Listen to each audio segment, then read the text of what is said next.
अंतर्राष्ट्रीय ख्याति प्राप्त श्री रामदेव पशु मेले का आगाज होने जा रहा है।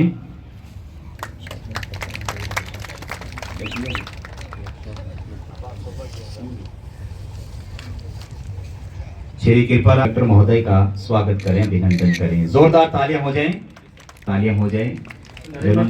डीडी मेरा निवेदन, ज्योति जी का स्वागत करें, शॉल उड़ाकर, माला पहनाकर।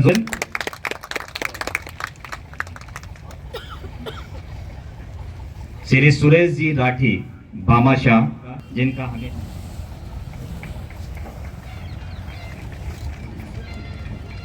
श्री हिमताराम जी बाबू पद्मश्री अवार्डी विकास पुरुष श्री कृपाराम जी देवड़ा। मैं डॉक्टर ताज मोहम्मद SVO से निवेदन करूंगा कृपाराम जी का स्वागत करें। कृपाराम जी देवड़ा। मोनिका VO से मेरा निवेदन, वो सभापति महोदय का अभिनंदन करें, शॉल उड़ाकर।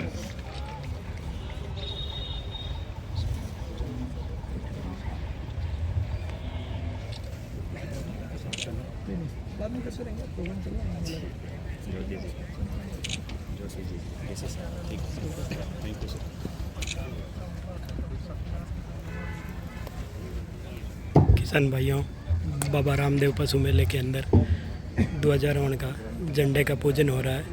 इसके साथ ही आगाज हो जाएगा इस बाबा रामदेव पशु मेले का। किसान भाइयों, मैं आपको बता दूं, मैं खड़ा हूं नागौर के अंदर।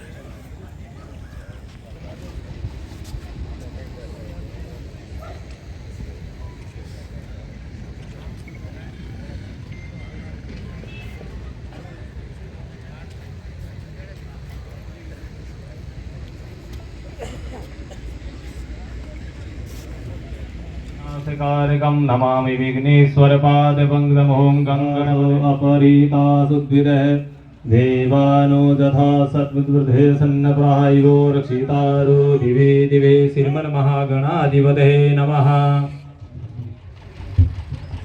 सभी से निवेदन, कृपया सावधान मुद्रा में खड़े हों।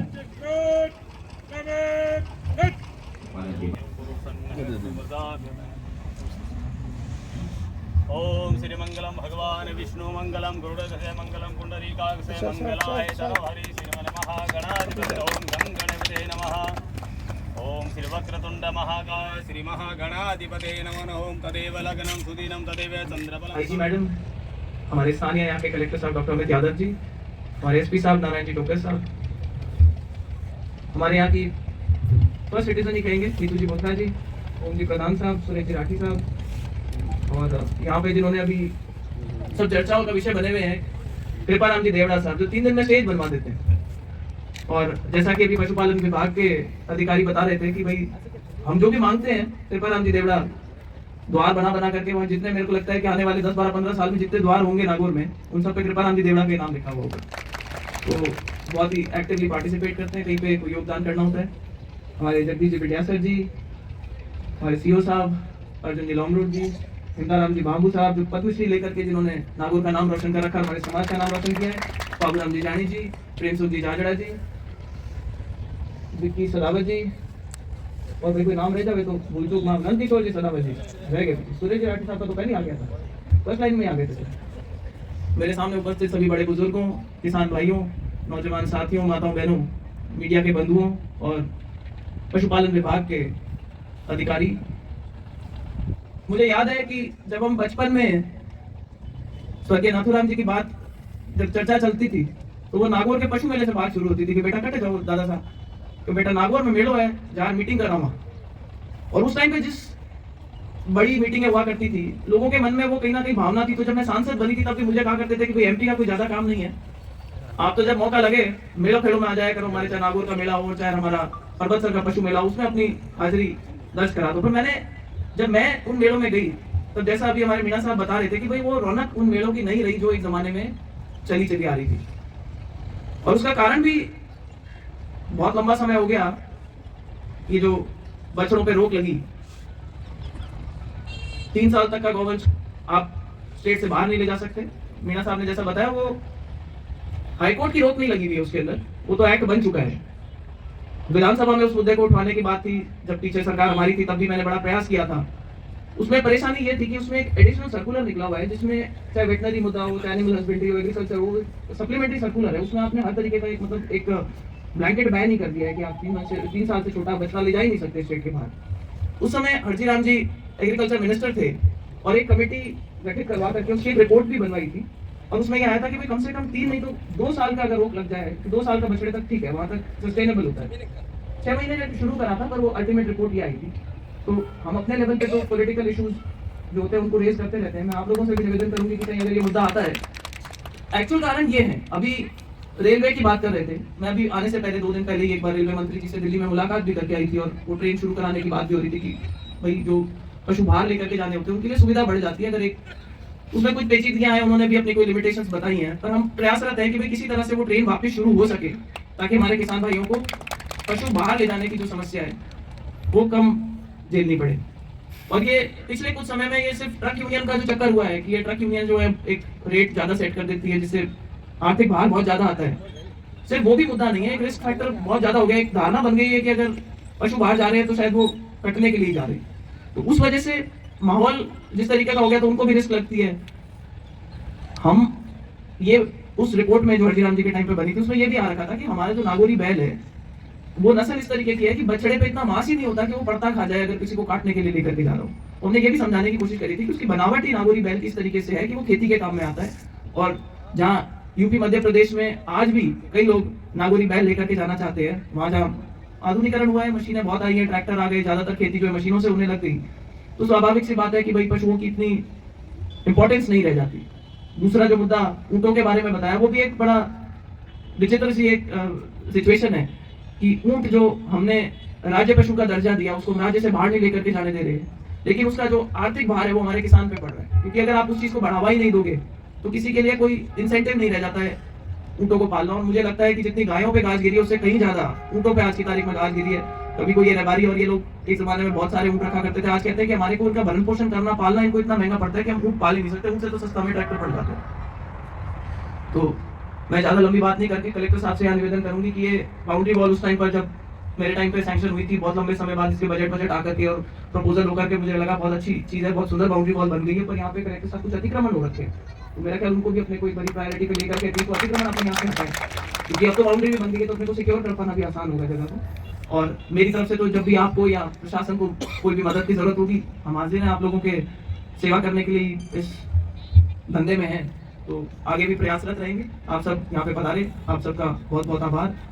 प्रशासन का भी बहुत बहुत धन्यवाद कि उन्होंने आज तो सभी ने मतलब 4 चांद लगा दिए इस कार्यक्रम के अंदर। ये पूरी तरह से सरकारी कार्यक्रम होता है, इसमें आज डीसी साहब और आईजी मैडम भी आ गए, तो और भी बड़ी बात है हमारे लिए सबके लिए। और कृपाराम जी देवड़ा साहब का एक बार पुनः बहुत बहुत आभार। आप ऐसे ही बड़े बड़े स्मारक बनवाते हैं अच्छे अच्छे सब जगह पर, खूब सारे भाटे और द्वार वगैरह बना करके।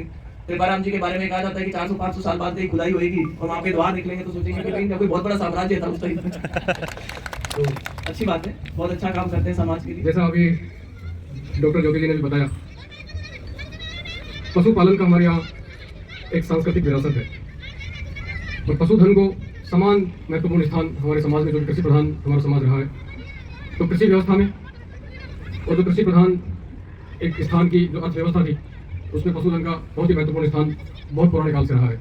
और उसी दृष्टि से जो नागौर का जो पशु मेला था वह जिले और राज्य में नहीं बल्कि पूरे देश में एक विशिष्ट स्थान रखता था।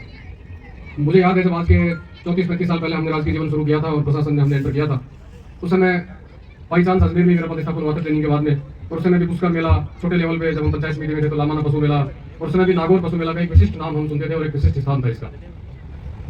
आपके ज्वाइंट डायरेक्टर साहब बता रहे थे कि बीच में कुछ इश्यूज उत्पन्न हुए, आधुनिकता भी आई, लेकिन जो पशुधन का स्थान हमारे उसमें एक सम्मान से था कि जो कहावत है कि गोधन, गजधन, बादिधन और रतन धन खान, मतलब सारे रतन धन के बराबर पशुधन का हमारे जो महत्व था, जो आजीविका में जो था, वही सम्मान हमें कायम रखने की आवश्यकता है। हमारे यहाँ के सीएम साहब, एडीएम साहब, प्रधान जगदीश बिडिया सर जी, हमारे मामा साहब सुरेश राठी जी, कृपाराम देवड़ा जी, पद्मश्री सम्मानित हमारे हिंताराम बाबू जी, अन्य सभी सम्मानित जनप्रतिनिधिगण, हमारे एनिमल हस्बेंड्री डिपार्टमेंट के और अन्य डिपार्टमेंट्स के आए हुए सभी अधिकारीगण, सभी पशुपालकगण और साथ में मीडिया बंधु, आज से जो नागौर पशु मेला का आगाज हो रहा है, जो हमारे मेरे से पहले वक्ताओं ने बताया कि जो पशुओं की आवक कम हुई है, बट नागौर की जो पहचान है वो इसी मेले के कारण है और इसको हमें आगे बढ़ाए रखना है।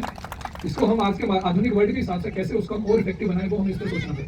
नो डाउट, इसमें कोई डाउट नहीं है। काफी पहले पशुपालकों का ज्यादा यूज होता था, पशुओं का यूज करते थे हम। आज जो खेती के एग्रीकल्चर इम्प्लांट्स हैं, हमारी ये मुहिम रहेगी कि इसको जो है, इसमें कुछ एग्रीकल्चर के इम्प्लांट्स जो है, जो इक्विपमेंट्स हैं, उनकी प्रदर्शनी हो। दूसरा, जैसे नागौर के जो है हैंड टूल्स वगैरह हैं, उसके एग्जीबिशन हो। सर मैं बताना चाहूँगा, हमारे यहाँ हमने दुकान सर्व करी अलग अलग, उसमें स्वयं सहायता समूह या प्रदर्शनी, जो भी कोई व्यापारी वर्ग अपना लगाना चाहता है, जिससे हम यहाँ के जो फुटफॉल बढ़ाएं ताकि ज़्यादा से ज़्यादा लोग आएँ। कारण उसमें कुछ पॉलिसी इशूज़ भी हैं, जिसके कारण ये जो ट्रांसपोर्टेशन रुका। बट कुछ चीज़ें ऐसी है जो समय के साथ हमें अपने मेले के अंदर कुछ नई नई चीज़ें करनी पड़ेंगी, जिससे कि ज़्यादा से ज़्यादा लोग आएँ और जो नागौर को हम टूरिज्म के हिसाब से डेवलप करना चाहते हैं, उसके अंदर बढ़ावा मिले। साथ में ये जो कार्यक्रम है, इसके माध्यम से जो हमारे पशुपालक लोग हैं, उनको हम सरकार की जो स्कीमें हैं उनके बारे में बता पाएंगे। यहाँ इनके हमारे अलग अलग स्टॉल्स हैं, साथ में हेल्थ के जो है अपना उसकी हैं, और अलग अलग जो भी कोई इश्यूज हैं वो एक चर्चा का मौका मिलता है, जिससे हम समझ पाते हैं। और 2 इशू जो रेज किए हैं, उसके लिए डीटीओ साहब जो है हमने बाउंड किया है, रेट्स जो है उसके फिक्सेशन का, और साथ में उसकी पालना होना।